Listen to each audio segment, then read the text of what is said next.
Hello, everybody. Today is August 17th. It's a Monday. Welcome. Hope you all had a great weekend. And as usual, been running around all my sources to bring you some information today as really a follow-up from last Friday on August 14th. There was the topic which had to do with the executive orders from President Trump that was signed in on August 8th. And on a Saturday, and what I wanted to do is to be able to just dive in a little bit deeper and clarify the points that I wanted to go through with you, and walk primarily through the four that were announced, which was the federal unemployment and the interest and deferral of the student loans, and then the other two that I'll work through once I get through the first two. Okay? And the next 4 days, both will be the 17, 18, 19, 20 of August. I'm going to be walking through a little bit detail of how the executive orders relate to both the HEROES Act, which was in May 15th, passed by the House, and the HEALS package, which were a summary, really a combination of 8 bills that had already been introduced in the Senate, and that is called the HEALS package, as opposed to the HEROES Act, which was passed in the House of Representatives. Okay, all right. Let me jump to Let me show you my screen. Here we go. So on August 8th, this is the White House.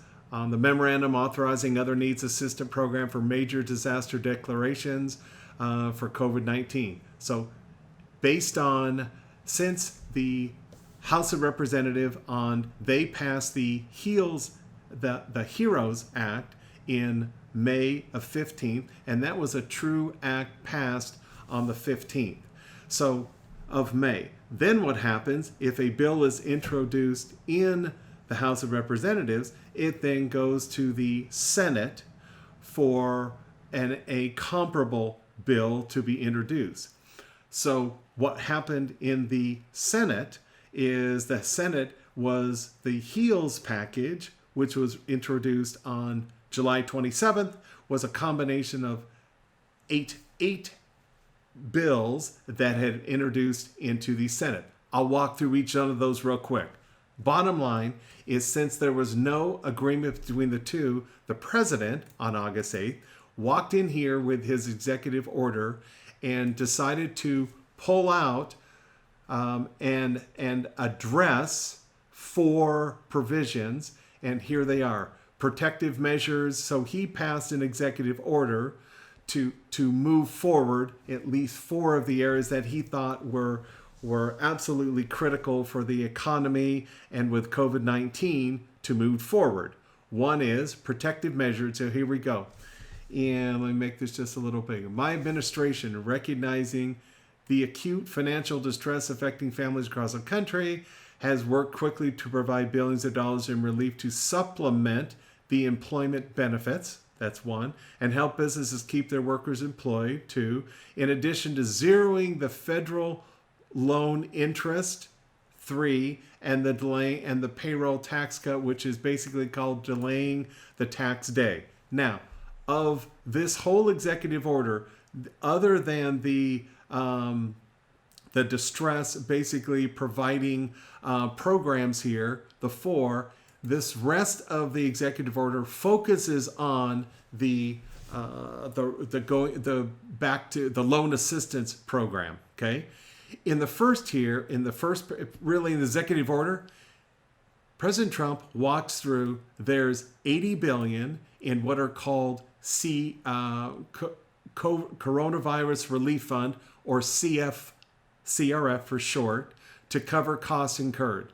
So there's $80 billion of CRF dollars remained available, and that's based on the Senate and the Treasury Secretary getting feedback from the states. So in addition, the Department of Homeland Security's Disaster Relief Fund, short for DRF, has more than $70 billion.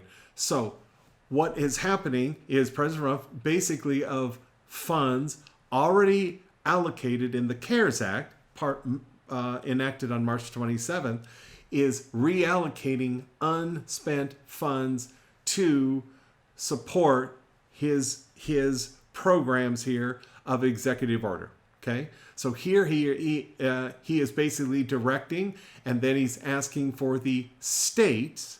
I'm calling on states to use amounts allocated to them out of the Coronavirus Relief Fund, CRF, or others to provide temporary enhanced financial support to those whose jobs or wages have been adversely affected. So this primary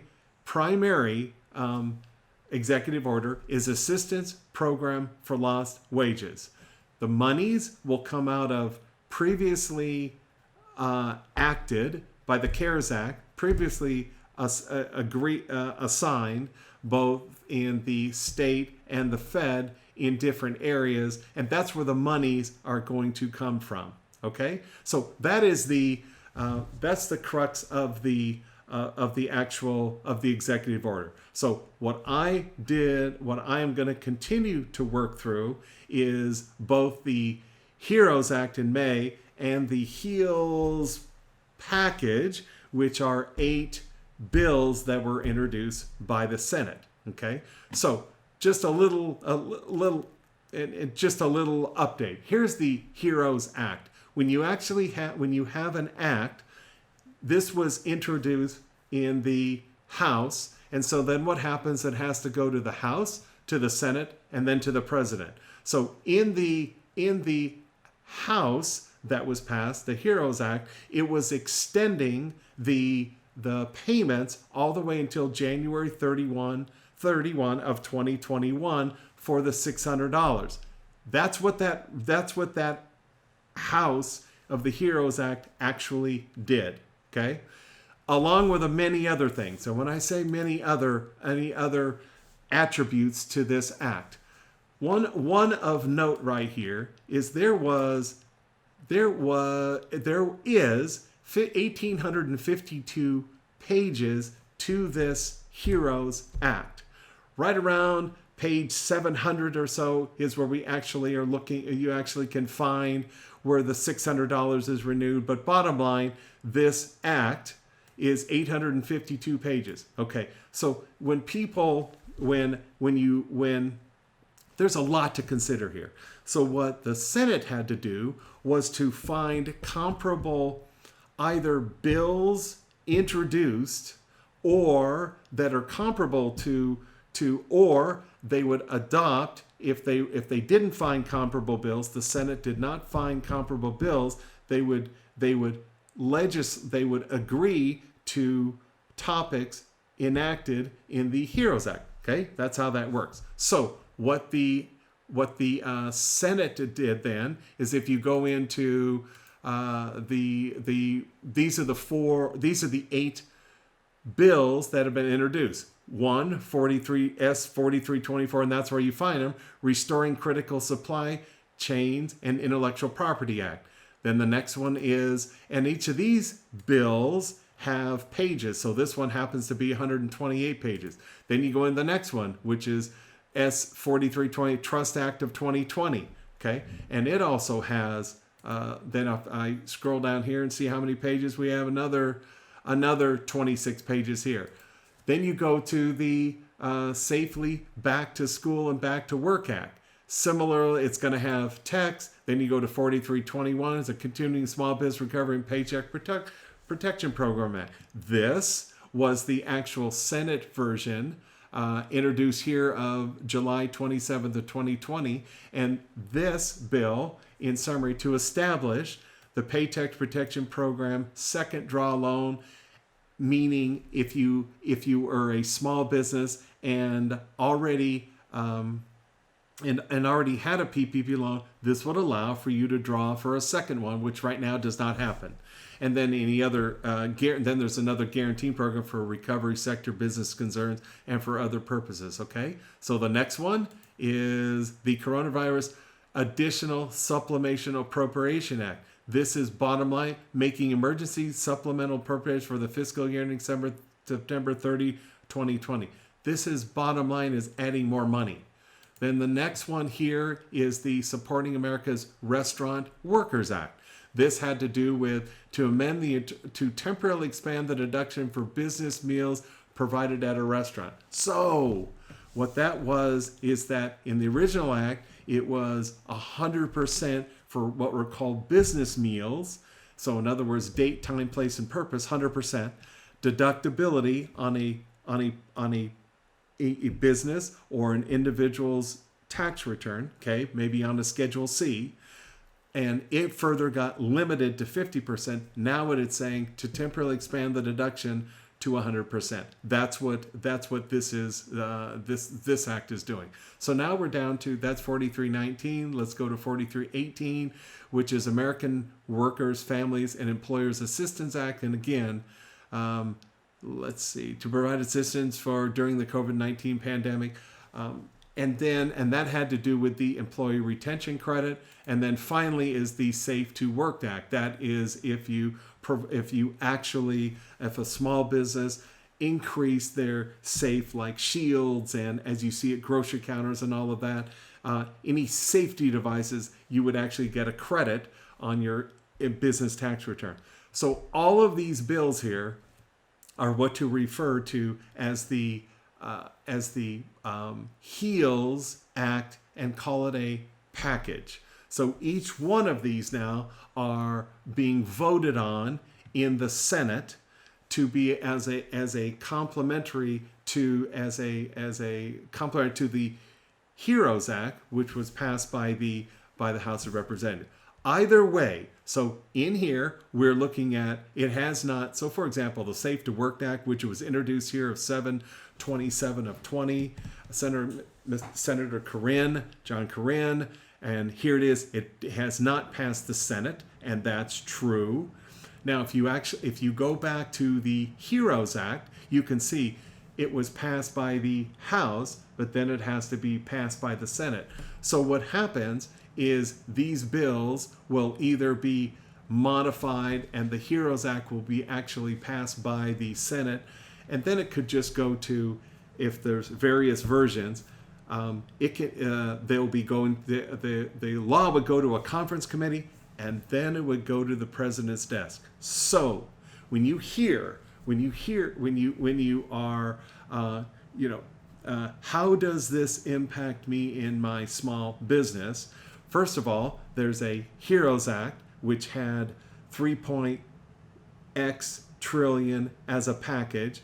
There are 8 bills in the HEALS Act package, if you will. You would have to go each one of those to see how you were impacted. And bottom line, none of them have passed both the House and the Senate. And that's where we are today.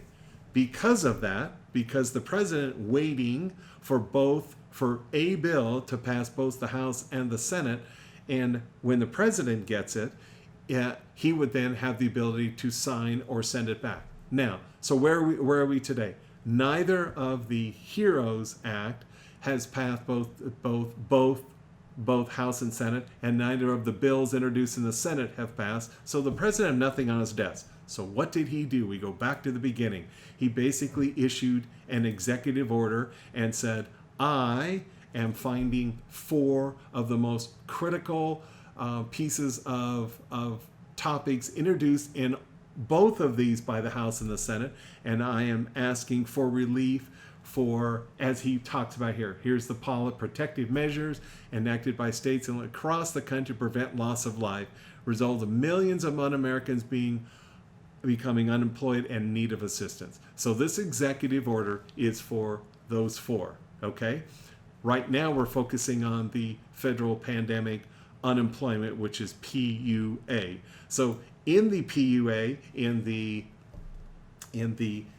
HEROES Act, it was proposed by the House of Representatives to just continue as is the $600 a week in addition to the state payments, which varies but averages around $300 to continue to January 31 of 2021. In the 8 bills that were submitted, and further, there was no agreement to adopt that amount proposed in the HEROES Act, And so the president proposed, that's where he proposed the actual $300 and the $400, of which $300 would be for federal, and then $300 would be for federal, $100 would be from the state. So when you go down deeper inside his executive order, you jumped in here, in exercising this authority, the secretary acting through the FEMA administrator shall, subject to the limitations above, don't get lost in that, approve a lost wages assistance program that authorizes the governor to provide a $400 payment per week, which shall reflect $300 federal contribution to eligible claimants from the week of unemployment ending August 1st, 2020.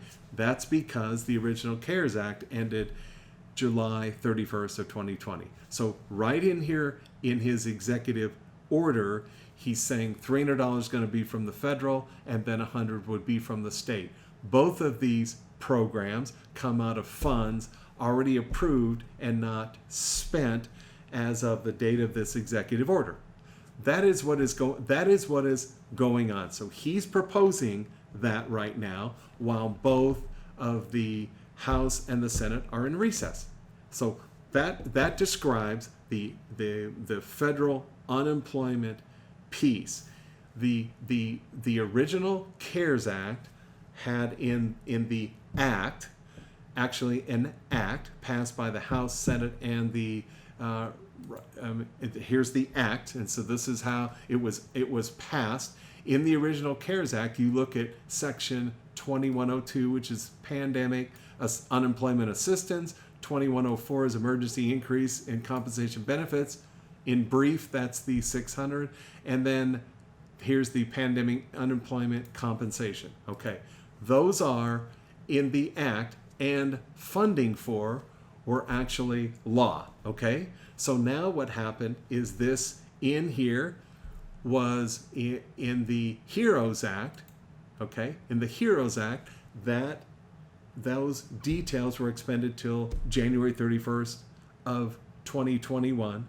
In the HEALS package, there was some talk about limiting to those, but never any proposed of the 8 bills.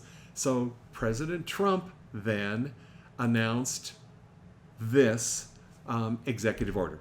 That's how it all worked. So it's not law yet, but he is directing both of these organizations in the state to make this happen at his direction. Now, at any point in time, the House and the Senate could come back in session and legislate and agree, but in the interim, this is the order, the executive order that has happened, because there's, if you will, a stalemate by the Senate and the House. Okay, so that is one of the executive orders, and then what I will do is I'm going to focus on the interest piece and where that came about, and the interest and the student loan payments, how that has proposed here to be deferred. On Wednesday, I'll tackle the payroll tax holiday, and then the liability is the final one. That's very loosely shared in the executive order. But so tomorrow, I'm going to focus on the student loan deferment of payments and the interest that has been reduced to zero, and walk you through CARES Act, HEROES Act, and then the HEALS package, and how that all, and where it stands today, and when is that supposed to take effect, okay? And then on Wednesday, I'm going to talk to you about, well, Wednesday and Thursday, I'll finish up on the other two that were the executive orders issued on August 8th.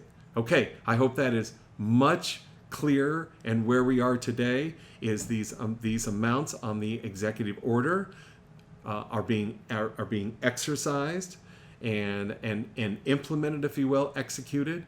I will, again, tomorrow I'm going to be working on the interest on the student loan and the deferment, on exactly how that, especially being timely on anybody right now that's affected by that, what to do and what they can expect in the coming months and what to listen for when something is approved. Okay, Mike Rasmussen, CPA Straight Talk for Small Business on August 17th. Hope you have a great day, and I will see you tomorrow.